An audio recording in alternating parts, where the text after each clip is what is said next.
Okay. Hi, Mary Richards. Hi, Lizzie Lasater. Welcome to today's anatomy question.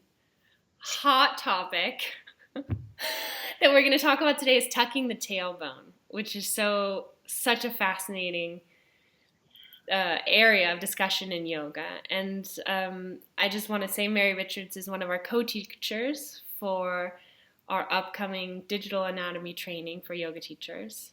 And you can find out more if you go to experientialanatomy.yoga. You can find out all about our new course. So Mary, talk to us a little bit about tucking the tailbone. I hear this instruction all the time in yoga classes. Is this anatomically nonsensical, or is this a good idea to tuck my tailbone?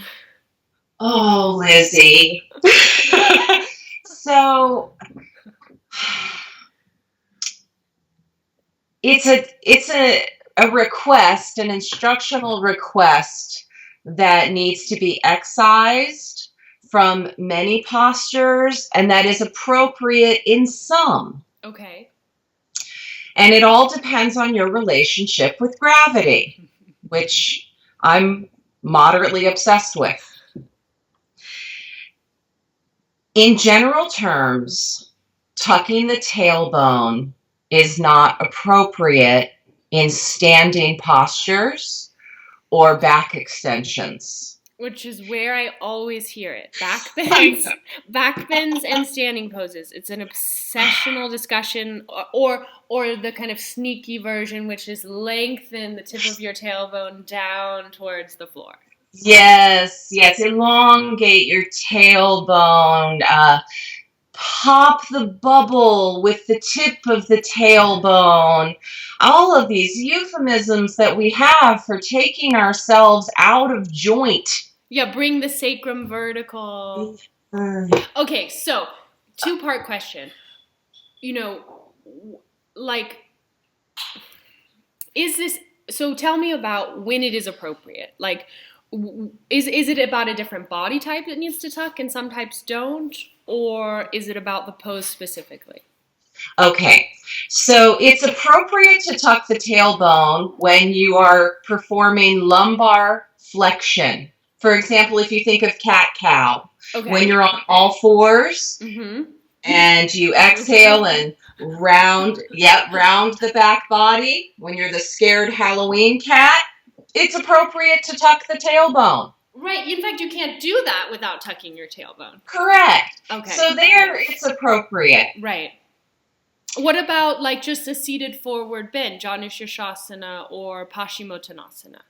Well, guess what? Your tailbone's already tucked when you're in those positions. And yes, it's appropriate, and especially appropriate for people that are hypermobile. Mm-hmm.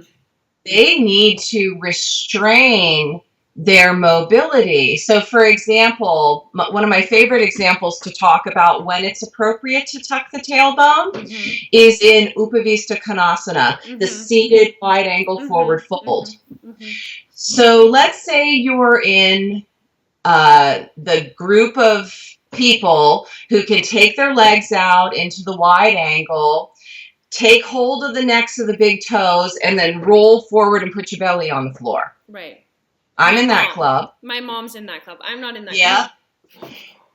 Good. That's it's not a club that you necessarily want membership in, because that is a true demonstration of hypermobility, and it's an indication of a lack of stability in the hips. So okay? That student, I might ask to tuck the tailbone. Yes, you want that person to tuck the tailbone, because it's going to activate musculature that they need to put the brakes on. Mm-hmm. And it's safe to tuck the tailbone because the person's already in seated flexion. Mm-hmm. Does that make sense? It makes a lot of sense. One place I hear this instruction a lot is in a sun salutation context, for example, like sun salutation B from the Ashtanga series where you're doing Vira 1, or even if you're, cheating the back foot up into basically a high lunge. Yeah. So Vira 1 with a free back foot. I always hear this tuck the tailbone in that, but there's part of my brain that's thinking, isn't this a back bend actually? I'm back bending in my thoracic spine, so then why why are they asking me to tuck in my lower spine? Yeah, so there's a perception that tucking the tailbone strengthens your abdominals, that it more actively engages your abdominals. Right, I've heard And that. there's also a perception that tucking the tailbone, especially in a lunge position, will help stretch your psoas. I've heard that too. Oh, yeah.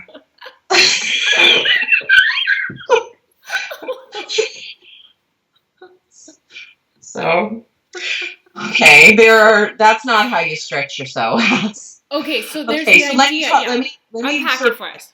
Okay, so here's the problem with tucking the tailbone when you're in any sort of split leg standing position, whether it is warrior one, the high lunge, or warrior two.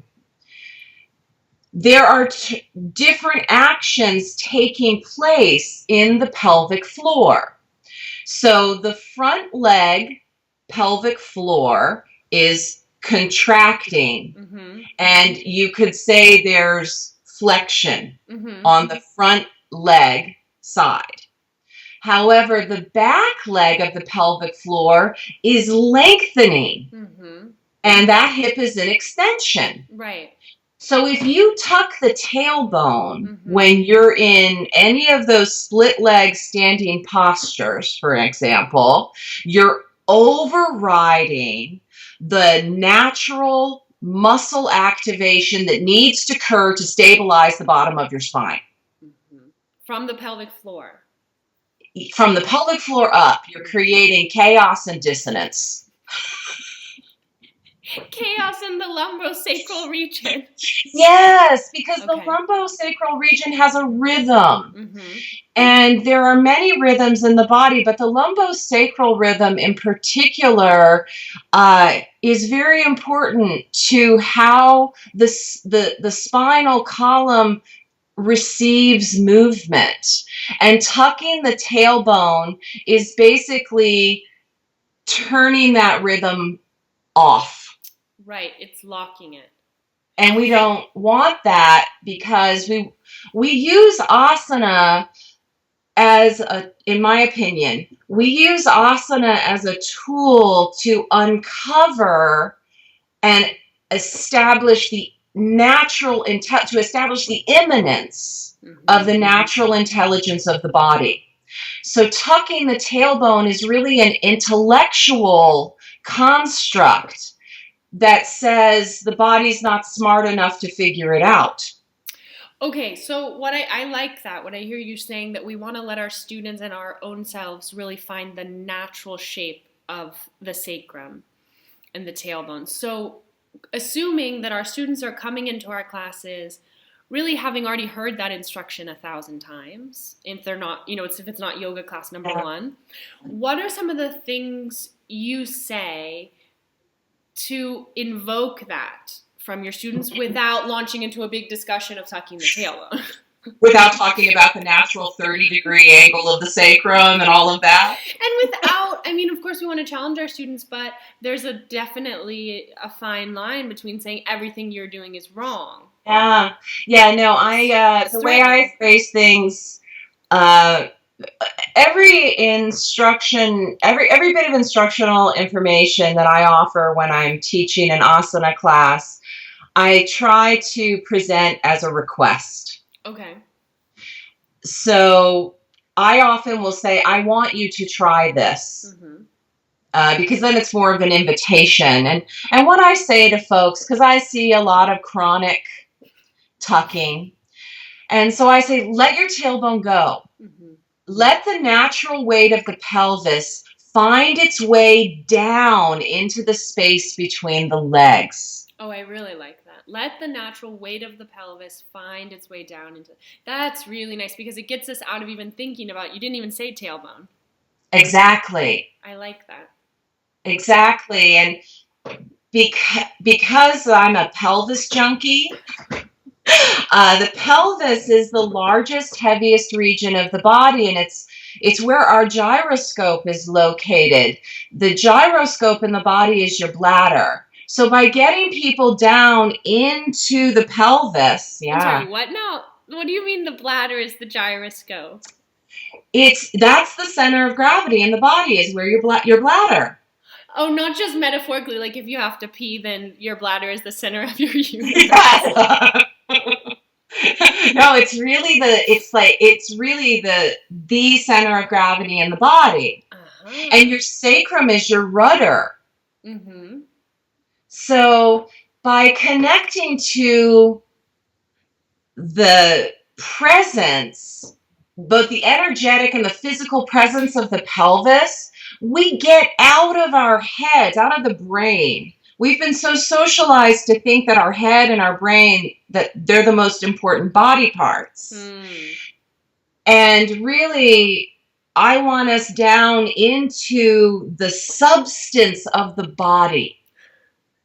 I like and it. That's in my experience of asana, that substance resides in the pelvis. I love it, Mary. Thank you for helping us unpack this yoga myth. Do you have any closing wishes or requests for us before we say goodbye? Please stop tucking your tailbones. Please abide by the normal curves of the spine. Mm-hmm. And think about your relationship with gravity. Mm-hmm.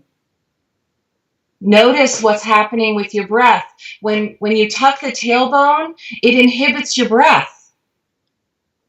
I think that's a good suggestion to offer people watching this, students and teachers, that they don't take your word for it, but instead to go practice and take your attention there and start playing with it and ask the question in a high lunge, for example, in Vera 1, in Vera 2. What does my body really want to do if I take away all the rules I have in my mind?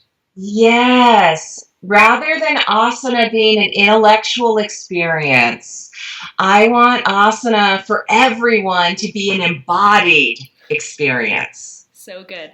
Okay, Mary, where can we find you online?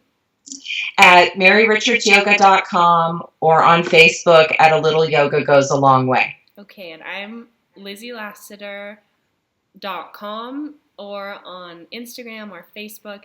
And our upcoming course, which we're getting so excited about, is called Experiential Anatomy, and the website is experientialanatomy.yoga. You go there, you give us your email, and you'll stay in the loop, and you'll get all the future videos like this with Mary's hot tips.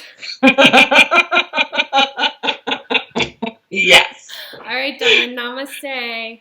Namaste, Lizzie. Bye.